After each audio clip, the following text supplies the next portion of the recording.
রেশ এখন রেশ থেকে এখন উঠতে পারছি না, বাট ইনশাল্লাহ আরও ভালো কিছু নিয়ে আসার চেষ্টা করবো, এটাই। ইয়াস, আই এম রিয়েলি হ্যাপি যে আমাকে আমি একটা কথা বলছিলাম যে যারা আসলে ডিজার্ভ করে, যে কাজগুলো ডিজার্ভ করে সেই কাজগুলোকে সাপোর্ট করা একটা অ্যাওয়ার্ড ফাংশনের আমার মনে হয় প্রথম এবং মূলত কাজ এটাই। সো যারা আসলে এটা করে আমি তাদেরকে অনেক অ্যাপ্রিসিয়েট করি। সো আমার অনেক কাজ আছে আলহামদুলিল্লাহ, এর মধ্যে ঘুমপড়ি হচ্ছে অনেকটাই ব্যতিক্রম এবং এখনও আমি সেটার জন্য অনেক প্রশংসা পাই। সো এটা ঘুমপড়ি নিয়ে যেহেতু আমি নমিনেটেড, সো আমি অনেক হ্যাপি এবং আমার মনে হয় আমার পুরো ঘুমপড়ির টিম অনেক হ্যাপি।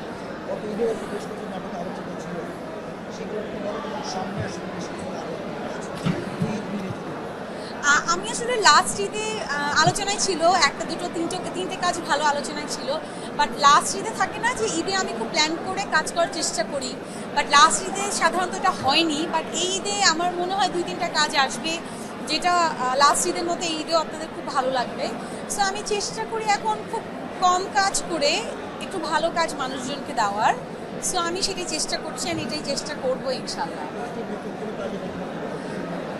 কথা চলছে ওটিটির নতুন কোনো কাজ, বাট ঘুমপড়ি রেশ এখন রেশ থেকে এখন উঠতে পারছি না, বাট ইনশাল্লাহ আরও ভালো কিছু নিয়ে আসার চেষ্টা করবো, এটাই।